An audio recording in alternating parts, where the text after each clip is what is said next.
Hello दोस्तों, कैसे हैं आप सभी? आई होप आप सभी बहुत अच्छे होंगे।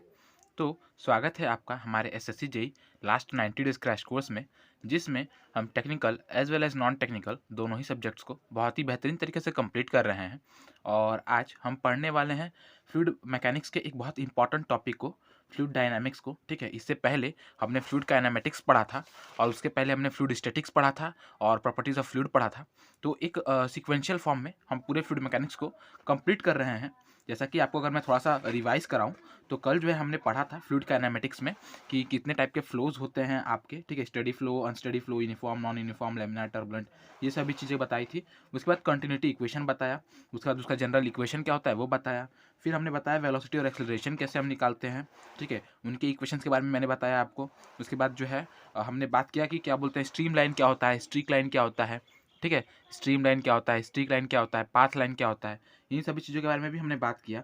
फिर हमने बात किया वेलोसिटी पोटेंशियल फंक्शन क्या होता है, ठीक है? उसके बाद हमने वेलोसिटी पोटेंशियल फंक्शन की बात की और फिर हमने बात किया स्ट्रीम फंक्शन के बारे में और कॉशी-रीमन्स इक्वेशन के बारे में। तो ये जो इंपॉर्टेंट पॉइंट्स थे, जो भी इंपॉर्टेंट टॉपिक्स थे हमारे फ्लूइड काइनेमेटिक्स से, हमने उन्हें जो है कल कंप्लीट किया। और आज हम पढ़ने वाले हैं फ्लूइड डायनामिक्स, जो कि अपने आप में एक बहुत इंपॉर्टेंट चैप्टर है और बहुत सारे क्वेश्चंस जो हैं, चैप्टर क्या कहेंगे आप, एक बहुत बड़ा पोर्शन है फ्लूइड मैकेनिक्स का, एक ओवरऑल ब्रांच है फ्लूइड मैकेनिक्स का, जिसमें बहुत सारे चैप्टर्स होते हैं। बट यहाँ पे जो है हम लोग एग्जाम पॉइंट ऑफ व्यू से जो है पढ़ने वाले हैं। तो इसी चैप्टर में मतलब फ्लूइड डायनामिक्स करके ही जो है पूरे चैप्टर में मैंने सभी इंपॉर्टेंट चीज़ों को जो है इंक्लूड कर लिया है। तो जो ये टॉपिक है, इससे बहुत सारे क्वेश्चंस बनते हैं, ठीक है? तो आप मेक श्योर करें कि आप वीडियो में एंड तक बने, ताकि आपको ये जो टॉपिक है वो अच्छी तरह से समझ में आ जाए, आपके भी इसके रिलेटेड जितने भी कॉन्सेप्ट्स हैं वो क्लियर हो जाएँ, ठीक है? तो टॉपिक बहुत इंपॉर्टेंट है, वीडियो भी बहुत इंपॉर्टेंट है, तो एंड तक बने रहिए। उसके बाद अगर आप नए हैं, अगर आप चैनल पे नए हैं, पहली बार ये इस क्रैश कोर्स के वीडियो को देख रहे हैं, तो आपसे एक हम्बल रिक्वेस्ट है कि आप इस चैनल को ज़रूर से सब्सक्राइब कर लीजिए, जिससे कि आप भी इस क्रैश कोर्स से जुड़ सकते हैं और अपने प्रिपरेशन को और बेहतर बना सकते हैं। तो चलिए वीडियो को शुरू करते हैं। सबसे पहले आज हम पढ़ते हैं फ्लूइड डायनामिक्स। तो फ्लूइड डायनामिक्स में होता क्या है, फ्लूइड डायनामिक्स होता क्या है? तो ये होता है study of motion of fluid, ठीक है? इसमें हम फ्लूइड के मोशन को स्टडी करते हैं, साथ ही साथ, ठीक है? साथ ही साथ along with the force causing the motion, मतलब इसमें हम फ्लूइड के मोशन के साथ साथ उसका जो कॉज है, जो फोर्स है जिसकी वजह से वो मोशन हो रहा है, वो भी उसके बारे में भी पढ़ते हैं। मतलब कि motion as well as cause, दोनों के बारे में हम पढ़ते हैं। तो उसे हम फ्लूइड डायनामिक्स कहते हैं। फ्लूइड काइनेमेटिक्स में मैंने आपको बताया था कि हम क्या करते हैं, हम सिर्फ और सिर्फ मोशन ऑफ फ्लूइड पढ़ते हैं, कॉज को नहीं पढ़ते, ठीक है? और अब देखें अगर, तो डायनामिक बिहेवियर जो होता है ना हमारे फ्लूइड का, जो हमारे फ्लूइड का जो डायनामिक बिहेवियर होता है, उसे हम एनालाइज करते हैं अपने न्यूटन सेकंड लॉ से, ठीक है? Newton second law of motion, जैसे आपको बताया था ना, एफ बराबर M A, F equals to M A, ये जो न्यूटन का सेकंड लॉ है, इसी के अकॉर्डिंगली जो है, इसी पे बेसिस होता है हमारा ये पूरा डायनामिक बिहेवियर फ्लूइड का, ठीक है? यहाँ पे जो है अलग अलग साइंटिस्ट लोगों ने, ठीक है, अलग अलग लोगों ने क्या किया, अपना अपना इक्वेशन दिया मोशन का। अगर उसे हम थोड़ा सा देखें, यहाँ पे मैंने जो है डेरिवेशंस नहीं डाली हैं, ठीक है? यहाँ पे मैंने मतलब पॉइंट टू पॉइंट जो है चीज़ें आपको बताई हैं। तो आपको बस ये पॉइंट टू पॉइंट चीज़ें जो है याद होनी चाहिए। और एज़ सच हमारे पास इतना समय नहीं है अभी कि हम जो है डेरिवेशन को कंप्लीट करें। तो अभी हमारे लिए यही इंपॉर्टेंट है कि हमारे पास जितना भी इंपॉर्टेंट टॉपिक है, जितना भी इंपॉर्टेंट पॉइंट्स या फिर फॉर्मूलाज हैं, हम उन्हें पढ़ लें, बदल कि ना कि हम जो है समय दें अपने डेरिवेशन पे। तो आप यहाँ पे देखिए पहला इक्वेशन कौन सा है, तो पहला इक्वेशन है न्यूटन्स इक्वेशन ऑफ मोशन। तो इसमें क्या होता है ना, इसमें जो है न्यूटन ने जो है इक्वेशन ऑफ मोशन दिया किसी भी फ्लूइड का, वो क्या दिया, तो फोर्स, यहाँ पे देखिए फोर्स, ये जो एफ वी क्या है, तो एफ वी है आपका विस्कस फोर्स, ठीक है? यानी कि viscous force plus pressure force, ठीक है? Viscous force plus pressure force F B, plus gravitational force plus surface tension force plus compressibility force plus turbulent force. तो आपके ओवरऑल अगर आप कोई पूछता है कि बताइए कि फ्लूइड पे कितने क्या बोलते हैं फोर्सेस लग सकते हैं, तो फ्लूइड पे ओवरऑल जो है 6 टाइप ऑफ फोर्सेस लग सकते हैं, ठीक है? Viscous force, pressure force, gravitational force, surface tension force, compressible force और क्या बोलते हैं टर्बुलेंट फोर्स। तो ये जो सभी होंगे ना, इन सभी को अगर हम सम कर दें, ऐड कर दें, तो हमें क्या मिल जाएगा, हमें जो है एम ए, हमें जो है हमारा एम ए मिल जाएगा एज इक्वल्स टू, मतलब एम ए मिल जाएगा, जो कि अकॉर्डिंग टू आवर क्या बोलते हैं न्यूटन सेकंड लॉ, ठीक है? न्यूटन के सेकंड लॉ के अकॉर्डिंगली अगर हम इन सभी फोर्स को क्या कर दें, सम कर दें, तो हमें क्या मिल जाएगा, ये जो सभी फोर्स के सम होंगे, समेशन होगा, वो क्या होगा, वो एम ए के बराबर होगा। ये तो बात की न्यूटन्स की। अब अगर हम बात करें रेनॉल्ड्स इक्वेशन की, ठीक है? अगर अब हम बात करते हैं रेनॉल्ड्स इक्वेशन की, तो रेनॉल्ड्स इक्वेशन ऑफ मोशन में क्या होना कि रेनॉल्ड्स इक्वेशन ऑफ मोशन में हम क्या करते हैं, हम जो है सरफेस टेंशन फोर्स, ठीक है, सरफेस टेंशन फोर्स और कंप्रेसिबिलिटी फोर्स को क्या कहते हैं, कंसीडर नहीं करते, ठीक है। इसमें हम सिर्फ और सिर्फ 4 फोर्सेस को ही, मतलब 4 फोर्सेस को ही कंसीडर करते हैं। ग्रेविटेशनल फोर्स, ठीक है, प्रेशर फोर्स, विस्कस फोर्स और टर्बुलेंट फोर्स, इन 4 फोर्सेस को ही क्या बोलते हैं, कंसीडर करते हैं। और कहते हैं कि ये 4 फोर्सेस जो ही हैं, मतलब ये 4 जो फोर्सेस हैं, उनका ही सबमिशन जो है इक्वल हो जाएगा किसके, एम के बराबर। क्योंकि ये जो फोर्सेस बच रही हैं, जिन्हें हमने अभी अभी छाट दिया, जैसे कि मतलब कंप्रेसिबल फोर्स और सरफेस टेंशन फोर्स, उनका वैल्यू बहुत कम होता है, तो इसलिए यहाँ पे उसे नेग्लेक्ट कर दिया गया है, ठीक है। तो ये तो बात हो गई रेनॉल्ड्स इक्वेशन की। अब इसके बाद कौन आता है, अब इसके बाद आता है नेवियर स्टोक्स इक्वेशन, ठीक है। नेवियर स्टोक्स इक्वेशन, इसमें क्या होता है ना, इसमें सिर्फ और सिर्फ 3 फोर्सेस को ही क्या करते हैं, कंसीडर करते हैं। ग्रेविटेशनल फोर्स, प्रेशर फोर्स और विस्कस फोर्स, इन 3 इक्वेशंस के ही बदौलत जो है हम यहाँ पे इक्वल कर देते हैं किसके, एम के, ठीक है। इन तीनों फोर्स के सबमिशन को ही हम एम के बराबर कर देते हैं। और अगर मैं आपको मतलब एकदम सही से बताऊं, तो बेसिकली जो है यही 3 जो फोर्सेस है ना, नेवियर स्टोक्स ने जो बताया, ये 3 फोर्सेस, यही 3 फोर्सेस बेसिकली हमारे मैक्सिमम अमाउंट ऑफ जो है मतलब मैक्सिमम अमाउंट में होते हैं। बाकी जो भी फोर्सेस हैं, उनका जो वैल्यू होता है, जो मैग्नीट्यूड होता है, वो काफ़ी कम होता है, बहुत नेग्लेक्जिबल होता है। बट यहाँ पे हम, अगर आपको जो है ज़्यादा एक्यूरेसी चाहिए, तो हम उसे कंसिडर करते हैं। अदरवाइज नहीं भी करेंगे तो बहुत बड़ा डिफरेंस नहीं आएगा, ठीक है। तो ये बात हो गई इन 3 फोर्सेस की, नेवियर स्टोक्स इक्वेशन की। इसमें 3 फोर्सेस लिया जाता है। आप एग्जाम में ये याद रखिएगा, क्योंकि एग्जाम में जो है डायरेक्टली पूछ देता है कि जो है नेवियर स्टोक्स इक्वेशन है या फिर आयलर्स इक्वेशन है, तो बताओ कि आयलर्स इक्वेशन का जो है क्या बोलते हैं, मैथमेटिकल रिप्रेजेंटेशन क्या होगा। तो आपको इस तरह से बताना होगा, ठीक है। फिर बोल देगा कि कौन से फोर्सेज जो हैं हम कंसिडर करते हैं नेवियर स्टोक्स में या फिर रेनॉल्ड्स इक्वेशन में। तो आपको ये सब चीज़ें पता होनी चाहिए। तो आप इन सब चीज़ों को क्या करिएगा, ध्यान से देखिएगा। उसके बाद हम बात करते हैं अपने अगले इक्वेशन ऑफ मोशन की, जो कि है आयलर्स इक्वेशन ऑफ मोशन, ठीक है। अगला है आयलर्स इक्वेशन ऑफ मोशन, जो कि ये करते हैं, जो कि सिर्फ और सिर्फ ग्रेविटेशनल फोर्स और प्रेशर फोर्स को ही क्या करते हैं, कंसिडर करते हैं, ठीक है। ग्रेविटेशनल फोर्स और प्रेशर फोर्स को ही कंसिडर करना है, F G plus F P is equals to M में, ठीक है। तो इन्होंने सिर्फ और सिर्फ 2 फोर्स कंपोनेंट को, सिर्फ और सिर्फ 2 फोर्स कंपोनेंट को ही क्या किया है, कंसिडर किया है। इसके बाद ये तो बात हो गई हमारे अलग अलग इक्वेशंस की। इन इक्वेशंस को आपको याद रखना है, ठीक है। आप किसी भी ट्रिक, आप अपने किसी ट्रिक का भी हेल्प ले सकते हैं कि किस तरह से आप इसे याद रख सकते हैं। जैसे कि आप कह सकते हैं, मैंने जिस तरह से याद किया है कि न्यूटन इक्वेशन है ना, तो 1 2 3 4 5 न्यूटन में ओवरऑल 6 क्या बोलते हैं आपके लेटर्स हैं, मतलब कि इसमें 6 फोर्सेस आएंगे। तो न्यूटन में 6 फोर्सेस आ गए, इस तरह से आप याद रख सकते हैं, ठीक है। उसी तरह से उसके बाद आप याद रख सकते हैं कि आइलर इक्वेशन है, ठीक है। आइलर इक्वेशन है तो छोटा है आइलर, सबसे नाम इन सब में देखिए, न्यूटन, रेनॉल्ड्स, नेवियर स्टोक्स, इन सब में छोटा नाम कौन है, आइलर है। तो मतलब सबसे कम फोर्स किस में लेंगे, इसी में लेंगे, 2 सिर्फ, एफ जी और एफ पी, ठीक है। इस तरह से करके आप जो है याद रख सकते हैं। अच्छा, अब हम आगे बढ़ते हैं। आगे बढ़ते हुए हम देखते हैं, तो यहाँ पे कुछ ये दिए पॉइंट्स दिए गए, ठीक है। यहाँ पे कुछ पॉइंट्स हैं जिन्हें हमें जानना है, क्या कि जो हम एनर्जी इक्वेशन करते हैं, energy equation can be use to find the pressure at any point in a pipeline using Bernoulli's equation. हम सभी को पता है कि हम बर्नौली इक्वेशन की हेल्प से जो है किसी भी पॉइंट पे जो है एनर्जी इक्वेशन की हेल्प से जो है प्रेशर या फिर वेलोसिटी, जो भी चीज़ हमें चाहिए, हम उसे फाइंड आउट कर सकते हैं। Euler's equation is based on momentum conservation, ठीक है। जो ये आपका आइलर्स इक्वेशन है ना, ये मोमेंटम कंजर्वेशन पे बेस्ड है, जबकि जो आपका बर्नौली इक्वेशन है वो एनर्जी कंजर्वेशन पे बेस्ड है, ठीक है। मतलब कि आइलर्स इक्वेशन जो है वो बेस्ड है किस पे, मोमेंटम कंजर्वेशन पे, मोमेंटम कंजर्वेशन पे, कंजर्वेशन ऑफ मोमेंटम। और अगर हम बात करें हमारे बर्नौलीज इक्वेशन की, तो आप सभी जानते होंगे कि हमारा बर्नौलीज इक्वेशन होता है, इसके बारे में भी हम पढ़ेंगे बढ़िया से, ठीक है। तो आपका जो बर्नौलीज इक्वेशन होता है वो क्या होता है, तो वो होता है हमारा बेस, मतलब वो उसका प्रिंसिपल क्या होता है, वो किस पे बेस होता है, तो वो बेस्ड होता है हमारे एनर्जी कंजर्वेशन पे, ठीक है।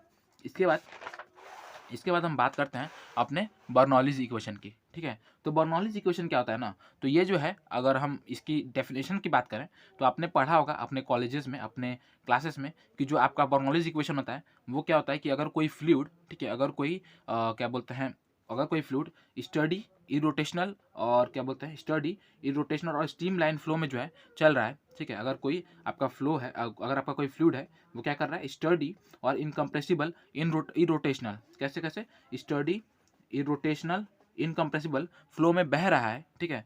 तो उस फ्लूइड में, उस फ्लूइड में जिस पाइप, जो पाइप में बह रहा है वो फ्लूइड, उस पाइप के हर एक क्रॉस सेक्शन पे जो टोटल एनर्जी का सबमिशन होगा ना, वो इक्वल होगा, ठीक है। अगर ओवरऑल मैं कहूँ, एक कंक्लूजन में दूँ, ठीक है, तो कंक्लूजन क्या होगा कि जो आपका टोटल एनर्जी होगा किसी भी सेक्शन पे, वो क्या होगा, कांस्टेंट होगा। मतलब जो आपका एनर्जी जो है, एनर्जी मतलब कंजर्वेशन ऑफ एनर्जी क्या कहता है, ये कहता है कि energy can not be created और नॉट बी डिस्ट्रॉयड, ठीक है। ना ही उसे हम बना सकते हैं, ना ही उसे हम डिस्ट्रॉय कर सकते हैं। तो वही चीज़ यहाँ पे भी बताई जा रही है कि जो आपका एनर्जी है ना, उसे हम क्या बोलते हैं, कांस्टेंट लेके चलते हैं हर एक सेक्शन पे।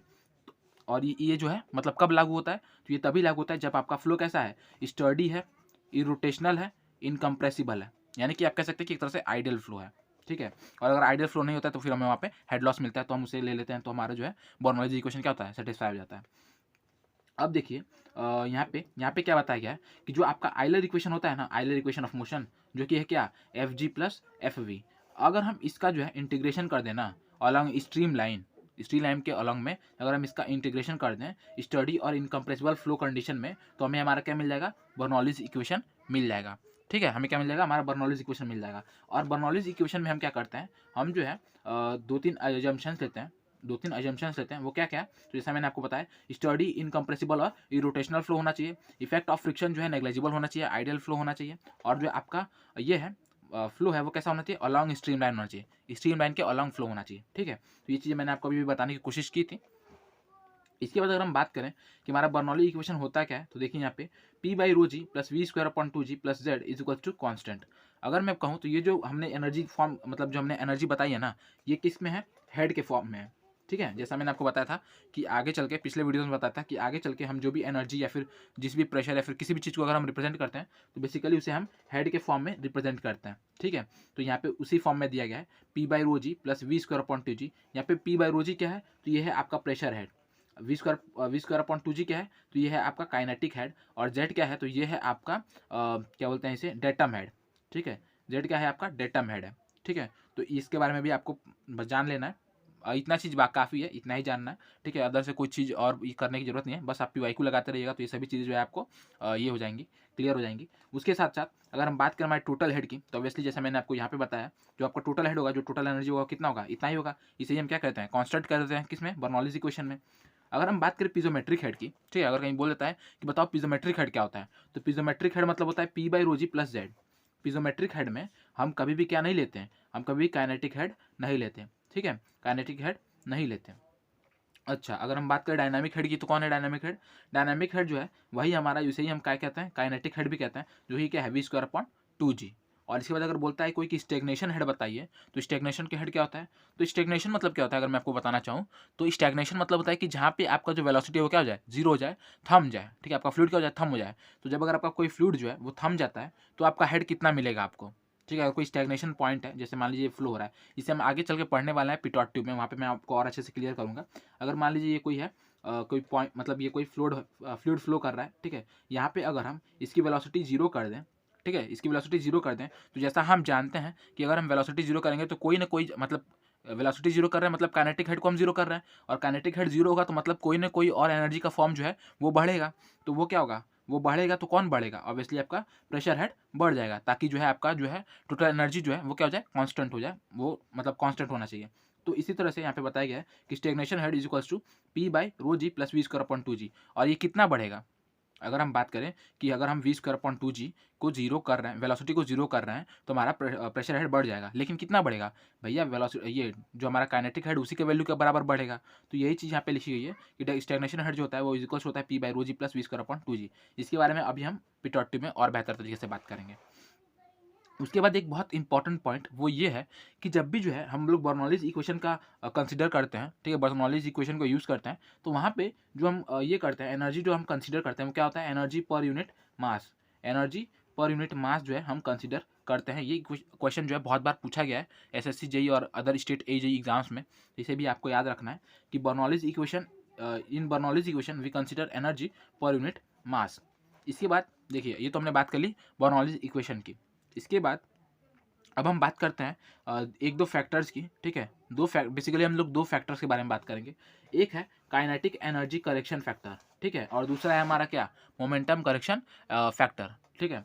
तो इसमें क्या हो रहा है ना, इसमें क्या हो रहा है, काइनेटिक एनर्जी करेक्शन फैक्टर में क्या हो रहा है, तो देखिए ऑब्वियसली जब आप क्या कर रहे हैं, जब आपका फ्लूइड जो है वो फ्लो कर रहा है, तो उसमें जो है किसी न किसी फॉर्म में, किसी न किसी फॉर्म में कुछ लॉसेस तो होंगे ही होंगी, ठीक है। तो वही चीज़ यहाँ पे बताया जा रहा है कि जो काइनेटिक एनर्जी करेक्शन फैक्टर है उसमें हम क्या करते हैं, इस फैक्टर के थ्रू, ठीक है, इस फैक्टर के थ्रू हम पता लगा सकते हैं कि हमारा जो है कितना डेरिवेशन आ रहा है, डेरिवेशन मतलब कि कितना डेविएशन आ रहा है, कितना डेविएशन आ रहा है, कितना अंतर आ रहा है हमारे मतलब क्या बोलते हैं, थियोरेटिकल काइनेटिक एनर्जी में और एक्चुअल काइनेटिक एनर्जी में, ठीक है। तो यही और इसे हम क्या करते हैं, इसे हम अल्फा से रिप्रेजेंट करते हैं। Alpha is equals to actual kinetic energy upon kinetic energy calculated from the average velocity. तो ये जो है आपका फॉर्मूला हो जाता है अल्फा की। ये वाला फॉर्मूला ऐसा आपको याद करने की जरूरत नहीं है, पूछा नहीं जाता, ठीक है। और हाँ, ये दोनों चीज़ें तो पढ़ने की ऐसे कोई ज़रूरत ही नहीं है, ठीक है। पूछा नहीं जाता, बेकार में आपका कहीं न कहीं आपका टाइम वेस्ट होगा उसे याद करने में, समझने में। आप ये चीज़ें समझिए, ये जो चीज़ें थी वो इंपॉर्टेंट थी, ये मैंने आपको बता दी। Actual kinetic energy upon kinetic energy calculated from the average velocity. उसके बाद हम इसके कुछ वैल्यूज़ को पढ़ लेते हैं, क्योंकि डायरेक्टली वैल्यूज़ भी पूछ लेती हैं। तो डायरेक्टली वैल्यूज़ की बात करें तो अगर लैमिनार फ्लो है, क्या है, लैमिनार फ्लो है सर्कुलर पाइप में, तो आपका अल्फा कितना होगा।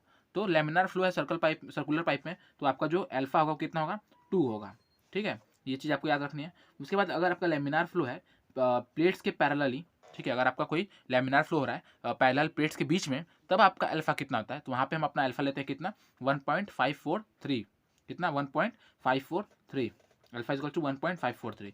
इसके बाद अगर हम बात करें टर्बुलेंट फ्लो की इन पाइप, अगर आपका पाइप है और टर्बुलेंट फ्लो हो रहा है, तो वहाँ पे हम अल्फा कितना लेते हैं, तो ऑब्वियसली हम कितना लेते हैं, 1.06 से 1.03 तक, ठीक है, 1.03 से लेके 1.06 तक। इस ये तो बात कर ली हमने किसकी, काइनेटिक एनर्जी फैक्टर की। अब हम बात करते हैं मोमेंटम करेक्शन फैक्टर की। इसमें हम क्या करते हैं, तो बेसिकली जब आपका फ्लो हो रहा है तो मोमेंटम में कितना लॉस हो रहा है, कितना डेविएशन आ रहा है, उससे हम जो है इस फैक्टर के थ्रू पता कर सकते हैं, ठीक है। मैंने आपको बता दिया किस लिए यूज होता है इसका। और इसे जो है हम किससे रिप्रेजेंट करते हैं, इसे हम रिप्रेजेंट करते हैं बीटा से, ठीक है।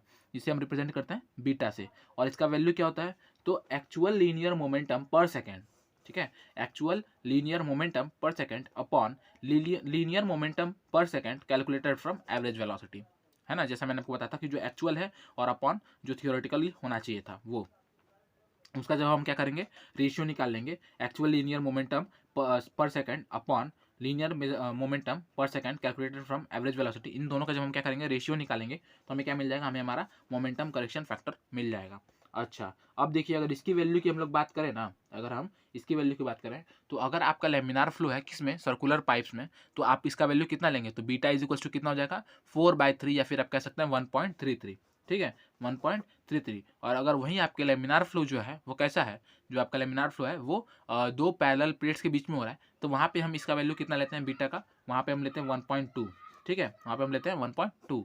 इसके बाद अगर हम बात करें टर्बुलेंट फ्लो इन पाइप्स की, जैसा हमने वहाँ पे बात किया था, तो जो आपका टर्बुलेंट फ्लो इन पाइप्स था, वहाँ पे हमने 1.06 से लेकर 1.03 तक बात की थी।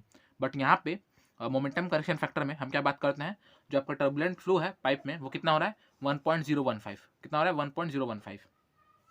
अच्छा, अब देखिए ये तो बात कर ली हमने दो फैक्टर्स की, जिनके थ्रू हम पता कर सकते हैं कि हमारा जो है मोमेंटम में या फिर काइनेटिक एनर्जी में जो है फ्लो की वजह से कितना डिफरेंस या फिर कितना डेविएशन आ रहा है।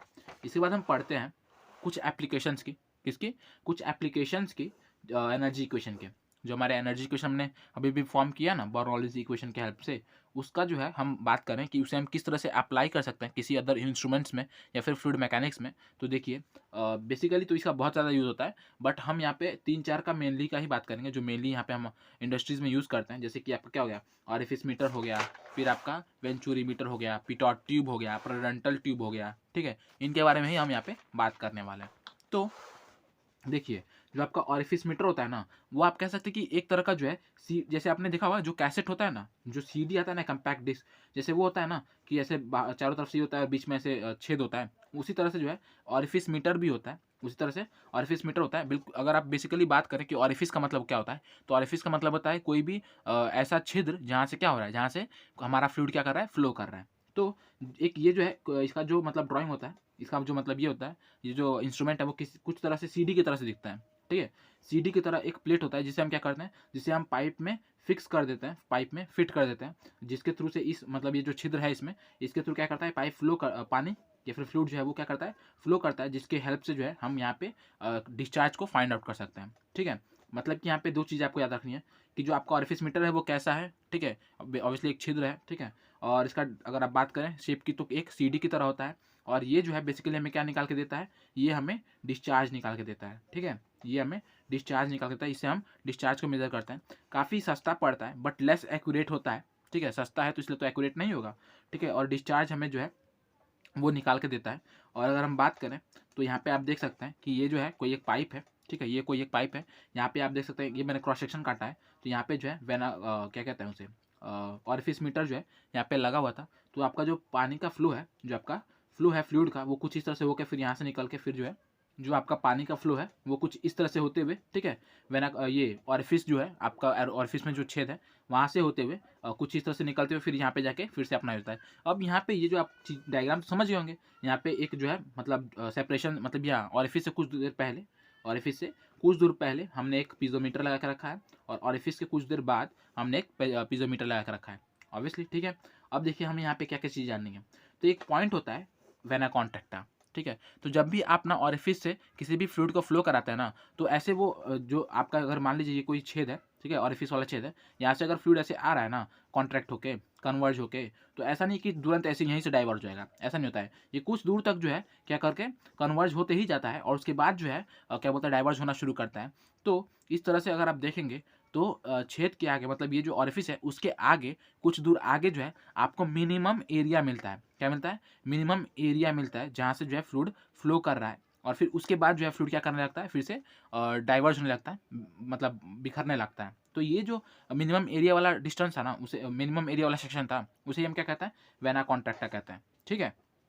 अच्छा, अब यहाँ पे आप देख सकते हैं कि ये एक कोई सेक्शन है ए, जहाँ पे जो है आपका एरिया कितना है A1 है, और ऑरिफिस का एरिया कितना है AO है, और यहाँ पे जो है वेना कॉन्ट्रैक्टा का एरिया कितना है A2 है, ठीक है। तो आप देख सकते हैं कि इस तरह से कुछ करके जो है, इस तरह से करके कुछ हम जो है यहाँ का ये निकाल सकते हैं, क्या कहते हैं उसे, डिस्चार्ज निकाल सकते हैं। कितना?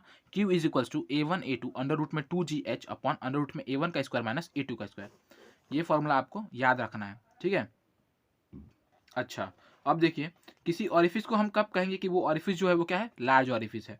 तो जो है अगर आपका जो है वाटर हेड जो है, अगर आपका वाटर हेड जो है इज लेस देन 5D, अगर आपका जो वाटर हेड है वो क्या है 5D से, जो कि डी क्या है आपका डायमीटर ऑफ ऑरिफिस है, अगर 5D से क्या हो रहा है, कम हो रहा है, तो हम क्या कहेंगे कि हमारा जो ऑरिफिस वो क्या है, लार्ज ऑरिफिस है।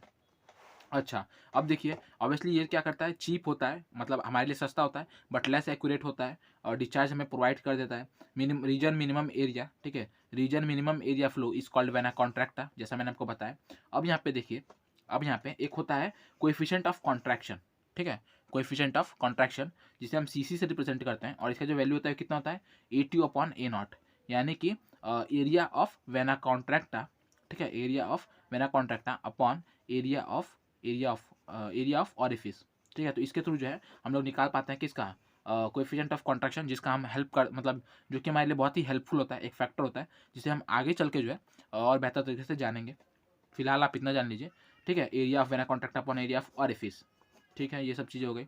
यहाँ पे ये जो CD है ना, देखिए अब ये क्यू एक्चुअल है और ये क्यू क्या है, ये क्यू थियोरटिकल है, ये क्यू थियोरटिकल है। यहाँ पे सिर्फ और सिर्फ में जो हमारा जो है क्यू है वो मिल जाएगा, बट ये जो क्यू एक्चुअल है ना, यहाँ पे हम कोएफिशिएंट ऑफ डिस्चार्ज भी ले रहे हैं। क्या ले रहे हैं? कोएफिशिएंट ऑफ डिस्चार्ज भी ले रहे हैं, क्योंकि हमें पता है कि आगे चल के कुछ ना कुछ वाटर जरूर से लॉस होता है, ठीक है, क्योंकि ये तो आइडियल कंडीशन है ना, ये क्या है, प्रैक्टिकल कंडीशन है, कुछ ना कुछ जो है लॉस जरूर होगा, फ्रिक्शन होगा, कहीं कहीं क्या मतलब पाइप का लीकेज हो गया, फिर कुछ ऐसा करके बहुत सारा जो है डिस्चार्ज में कमी हो सकता है। तो इसलिए हम यहाँ पे करते हैं, यहाँ पे हम एक फैक्टर का मल्टीप्लिकेशन कर लेते हैं, जिसे हम क्या कहते हैं, कोएफिशिएंट ऑफ डिस्चार्ज कहते हैं। और अगर हम बात करें ऑरिफिस मीटर के लिए, तो बेसिकली ऑरिफिस मीटर के लिए इसका जो ये होता है, क्या कहते हैं, वैल्यू होता है, वो कितना होता है, 0.6 to 0.65, ठीक है, 0.6 to 0.65।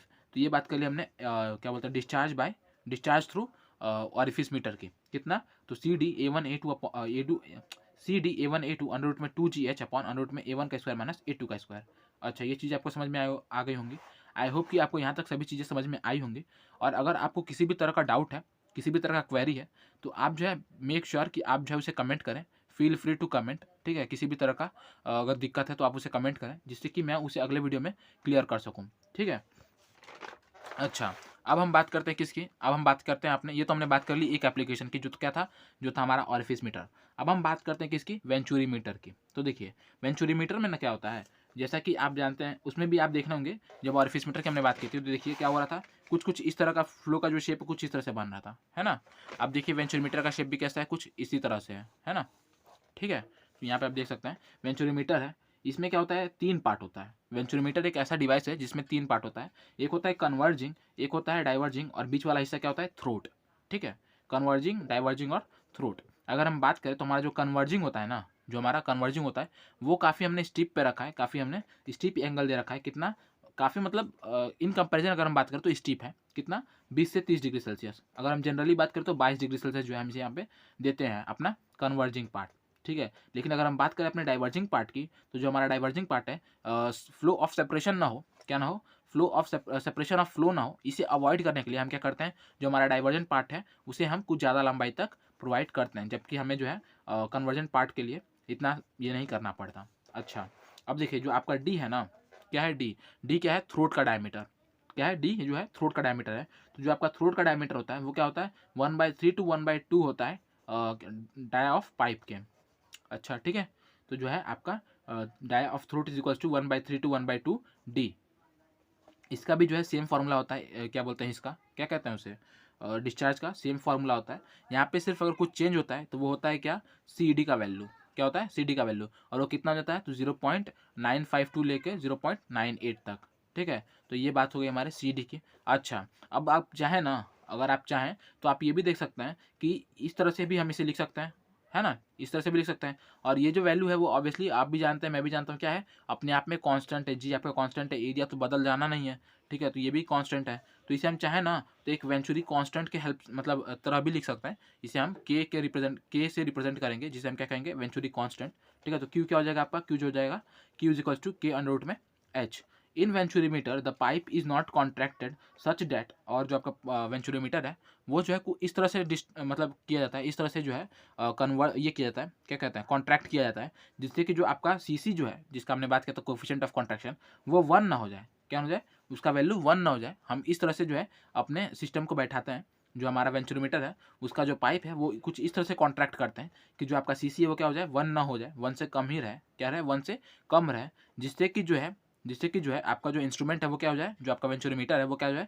नोजल मीटर में जो है ना चेंज हो जाए, ठीक है। अगर आपका सीसी बराबर 1 हो जाएगा ना, तो उसे आप वेंचुरोमीटर नहीं कहेंगे, क्या कहेंगे? नोजल मीटर कहेंगे, ठीक है। जिसका यूज़ क्या होता है? डिस्चार्ज मापने के लिए ही होता है। बट यहाँ पे वो जो है हमारे लिए कहीं ना कहीं यूज़फुल नहीं है। तो उसके बारे में हम इसलिए कोशिश करते हैं कि सीसी जो है हमारा क्या हो जाए? CC is always less than 1। अच्छा, अब देखिए, अब अगला पॉइंट है, अगला एप्लीकेशन है क्या? Pitot tube. क्या है? Pitot tube. पिटॉट ट्यूब की बात करें तो ये भी एक ये है इंस्ट्रूमेंट है, जिसके हेल्प से हम क्या करते हैं? जिसके हेल्प से हम फ्लूइड के फ्लो वेलोसिटी को मेजर कर पाते हैं, ठीक है। इसके हेल्प से हम क्या करते हैं? फ्लूइड फ्लो वेलोसिटी को मेजर कर पाते हैं। यहाँ पे देख सकते हैं ये जो है एक एल शेप का जो है इंस्ट्रूमेंट होता है, जिसे हम पाइप में कुछ इस तरह से इमर्ज कर देते हैं, ठीक है। यहाँ पे देखिए, यहाँ पे एक पीज़ोमीटर लगा है, और यहाँ पे जो है आप देख सकते हैं कि ये देखिए यहाँ पे जो मैंने आपको बताया था ना, ये पॉइंट जो है यहाँ पे स्टेग्नेशन पॉइंट है। जो भी फ्लूइड पार्टिकल यहाँ पे आएंगे ना, वो यहाँ पे आके रुक जाएंगे, है ना, ड्यू टू इस पिटॉट टिप के यहाँ पे रुक जाएंगे। तो जो उनका वेलोसिटी हेड था वो क्या हो जाएगा? वो यहाँ के प्रेशर हेड में चेंज हो जाएगा, जिसकी वजह से आप देख सकते हैं कि यहाँ पे क्या मिल रहा है? यहाँ पे हमें कुछ ज़्यादा प्रेशर हेड मिल रहा है ना। जब मिलना चाहिए कितना? कम मिलना चाहिए, बट यहाँ पे हमें ज़्यादा मिल रहा है। तो ज़्यादा मिल रहा है, इसका मतलब क्या हुआ? इसका मतलब ये हुआ कि जो है आपका जो यहाँ पे वेलोसिटी हेड था वो क्या हो गया? चेंज हो गया हमारे प्रेशर हेड में। यहाँ पे आप देख सकते हैं ये जो आपका एच है, जितना हमें एक्स्ट्रा मिल रहा है ना, यहाँ तक तो इतना प्रेशर था ही पहले से, मतलब यहाँ तक भी आपका उतना प्रेशर होगा। जितना एक्स्ट्रा बन रहा है वो क्या बन रहा है? वो आपका वेलोसिटी हेड है। तो वही एच को हमने क्या किया? H is equal to v²/2g हम लिख सकते हैं, है ना, क्योंकि इसी के बराबर तो हम यहाँ पे बढ़ाएंगे। पहले से जितना यहाँ पे हमारा प्रेशर हेड है उतना प्रेशर हेड यहाँ पे भी होगा, कोई इसमें डिफरेंस नहीं है। बट होगा ये कि यहाँ पे जो है ये जो डिफरेंस मिल रहा है हमें किसकी वजह से मिल रहा है? वेलोसिटी हेड के वजह से मिल रहा है, ठीक है। तो हम उसे जो है इस तरह से रिप्रेजेंट कर सकते हैं कि H is equal to v²a/2g, ठीक है। और फिर हम इसे थोड़ा सा टेढ़ा मेढ़ा करेंगे तो हमें जो है हमारा फॉर्मूला मिल जाएगा va is equal to √2gh। क्या मिल जाएगा? va is equal to √2gh। और अगर हम बात करें हमारे, अब देखिए यहाँ तक तो हमने बात कर ली, ठीक है। वेलोसिटी हमें मिल जाता है, वेलोसिटी की इक्वेशन भी हमने पढ़ ली कि v is equal to √2gh। अब आप देखेंगे ना, तो जो आपका एक्चुअल वेलोसिटी होता है, ठीक है, जो आपका एक्चुअल वेलोसिटी होता है वो क्या होता है? तो वो होता है v is equal to cv/2gh, है ना, cv/2gh। यहाँ पे cv क्या है? तो cv एक आपका कोएफिशिएंट ऑफ वेलोसिटी है, जिसका वैल्यू हम बेसिकली 0.98 रखते हैं। कितना रखते हैं? 0.98 रखते हैं। और यहाँ पे आप देख सकते हैं कि जो अब यहाँ पे इस फॉर्मूला के थ्रू जो आपका वेलोसिटी होगा वो कितना होगा? cv/2gh। पहले कितना था? पहले सिर्फ √2gh था, फिर इसे जोड़ दिया गया कोएफिशिएंट ऑफ क्या कहते हैं इसको, कोएफिशिएंट ऑफ वेलोसिटी को, ठीक है, cv को। इसके बाद देखिए एक एनीमोमीटर करके एक डिवाइस होता है, जिसे हम यूज़ करते हैं क्या करने के लिए? एयर और गैस की वेलोसिटी को मेजर आउट करने के लिए। अच्छा, ये भी एक फैक्चुअल पॉइंट है, इसे मैंने आपको बता दिया। इसके बाद आप देख सकते हैं, इसके बाद यहाँ पे मैंने एक टेबल बनाया है, इस टेबल में हम क्या बात कर रहे हैं, इस टेबल में हम बात कर रहे हैं कि जो आपका अलग अलग इंस्ट्रूमेंट है वो उसका एक्यूरेसी कैसा है, वो क्या चीज़ वो बना के देता है वो, और टिपिकल कांस्टेंट क्या है, टिपिकल वैल्यू क्या है उसके कांस्टेंट की। तो आप देख सकते हैं ऑरिफिस मीटर डिस्चार्ज निकाल के देता है, एक्यूरेसी लो होती है। और अगर हम बात करें कोएफिशिएंट ऑफ डिस्चार्ज की तो कितना है 0.602 0.65, ठीक है। C D equal to 0.602 0.65। अगर हम बात करें वेंचुरीमीटर किसकी, वेंचुरीमीटर की, तो ये भी हमें क्या करता है, ये भी हमें डिस्चार्ज ही निकाल के देता है, और लेकिन इसकी एक्यूरेसी जो होती है वो क्या होती है, वो हाई होती है, ठीक है। और अगर बात करें इसमें सी डी की, ठीक है, किसकी, कोएफिशिएंट ऑफ डिस्चार्ज की, तो हमें कितना मिलेगा, तो हमें मिलेगा 0.45, ठीक है। कितना मिलेगा 95 है, ठीक है। कितना मिलेगा सी डी, ऑब्वियसली आपको मैंने पहले भी बताया था वेंचुरीमीटर है तो वहाँ पे अच्छा खासा हमें एफिशिएंसी मिलती है। तो हमारा जो सी डी होगा क्या होगा 0.95 से लेकर 0.98 तक क्या करेगा, वेरी करेगा, किसमें, वेंचुरीमीटर में, डिस्चार्ज के इसमें हाई एक्यूरेसी होती है इसलिए 0.95 टू 0.98। आई होप कि आपको ये भी पॉइंट समझ में आया होगा। इसके बाद हम बात करें अगर पिटॉट ट्यूब की, जो कि वेलोसिटी मेजरमेंट के लिए यूज़ किया जाता है, इसकी भी जो एक्यूरेसी होती है वो काफ़ी अच्छी हाई होती है। और अगर हम बात करें सीवी की, तो जो आपका सीवी है वो इक्वल टू कितना है, सीवी इज इक्वल टू, तो हमारा सीवी कितना है, हमारा सीवी जो है वो कितना है 0.98, मतलब कि जो हमारा कोफिशिएंट ऑफ वेलोसिटी है वो कितना है 0.98 है। अब यहाँ पे आके मैं इसे एक थोड़ा सा पर्टिकुलरली आपको समझाने की कोशिश करूँ अगर, तो आप देख सकते हैं कि देखिए सीसी क्या है, तो मैंने आपको पहले बताया था कोफिशिएंट ऑफ कॉन्ट्रैक्शन, एक्चुअल आप कह सकते हैं एरिया एट वेना कॉन्ट्रैक्टा, ठीक है, area at vena contracta upon area of orifice meter. अगर हम बात करें सी डी की, तो ये क्या है, कोएफिशिएंट ऑफ डिस्चार्ज, ये क्या होता है, actual discharge upon theoretical discharge. उसी तरह से हमारा वेलोसिटी है, कोएफिशिएंट ऑफ वेलोसिटी, तो कितना होगा, actual velocity upon theoretical velocity. और इनके बीच में भी ना, इनके बीच में भी क्या है, एक रिलेशनशिप है कि क्या, तो सी सी इसमें क्या है, C D is equal to C C into C V, ठीक है। तो ये एक रिलेशनशिप है इनके बीच में भी, इन्हें भी आपको याद रखना है। अच्छा, अब एक और ट्यूब होता है, यहाँ तो हमने बात कर ली किसकी, पिटॉट ट्यूब की हमने बात की थी कि किस तरह से हम जो है अपने प्रेशर हेड को जो है वेलोसिटी हेड को प्रेशर हेड में चेंज करके फिर क्या करते हैं, फिर अपने वेलोसिटी को फाइंड आउट कर लेते हैं। लेकिन अगर हम यहाँ पे बात करें पेडेंटल ट्यूब की, ठीक है, पेडेंटल ट्यूब की, ये एक तरह से आप कह सकते हैं कि इसे पिटॉट स्टैटिक ट्यूब भी कहते हैं। बेसिकली ये जो है एक पिटॉट ट्यूब का ही क्या है, इम्प्रूव्ड वर्जन है, ठीक है, क्या है, इम्प्रूव्ड वर्जन है, conversion of kinetic head into pressure head. इसमें भी हम सेम प्रिंसिपल पे काम करते हैं, ठीक है, इसमें भी हम सेम प्रिंसिपल पे काम करते हैं कि जो आपका काइनेटिक हेड उसे हम क्या करते हैं, प्रेशर हेड में चेंज कर देते हैं। स्टैग्नेशन पॉइंट क्या होता है, तो हमें पता है कि स्टैग्नेशन पॉइंट वो पॉइंट होता है जहाँ पे हमारा वेलोसिटी क्या हो, जीरो हो, जैसा कि मैंने आपको बताया अभी। तो ऐसा कुछ इसमें ऐसा बहुत ज़्यादा ज़रूरी नहीं है, ठीक है। ये बात कर ली हमने पेडेंटल ट्यूब की। अच्छा, इसके बाद हम बात करते हैं किसकी, तो एक ये होता है, क्या कहते हैं, इंस्ट्रूमेंट होता है, इंस्ट्रूमेंट जिसे हम क्या कहते हैं, जिसे हम कहते हैं रोटामीटर। तो ये किस लिए यूज़ होता है, तो ये भी डिस्चार्ज मेज़र करने के लिए ही यूज़ होता है। और एक और इंस्ट्रूमेंट होता है करंट मीटर, तो ये जो है वेलोसिटी यूज़ करने के लिए होता है, वेलोसिटी मेज़र करने के लिए यूज़ होता है, बेसिकली ओपन चैनल फ्लो में, ठीक है। तो ये बात कर ली हमने अलग अलग क्या बोलते हैं, जो भी हमारे एप्लीकेशंस हैं किसके, तो एनर्जी इक्वेशन की, बर्नौलीज इक्वेशन की, जो भी हमारे एनर्जी इक्वेशन के ये थे एप्लीकेशन थे, orifice meter, venturimeter, pitot tube, Prandtl tube, current meter, rotameter, इन सब के बारे में हमने बात कर लिया, ठीक है। ये सब इतने इंपॉर्टेंट नहीं है, इनसे क्वेश्चंस नहीं आते, इन्हीं सबसे ज़्यादा क्वेश्चंस आते हैं। तो ये था इस वीडियो में। आई होप कि आपको सभी चीज़ें समझ में आई होंगी। अगर कोई भी डाउट है तो आप मेक श्योर करें कि आप उसे कमेंट करें, जिससे कि मैं आपके डाउट्स को क्लियर कर सकूं। और अगर वीडियो और कंटेंट पसंद आया हो तो ज़रूर से लाइक करें। साथ ही साथ अगर अभी तक आप हमारे इस चैनल से नहीं जुड़े तो ऑब्वियसली आप इस चैनल से भी जुड़ जाएँ, जिससे कि आप भी हमारे इस क्रैश कोर्स से जुड़ सकते हैं और अपनी प्रिपरेशन को और बेहतर बना सकते हैं। तो ये था इस वीडियो में। Keep watching, keep learning, thank you.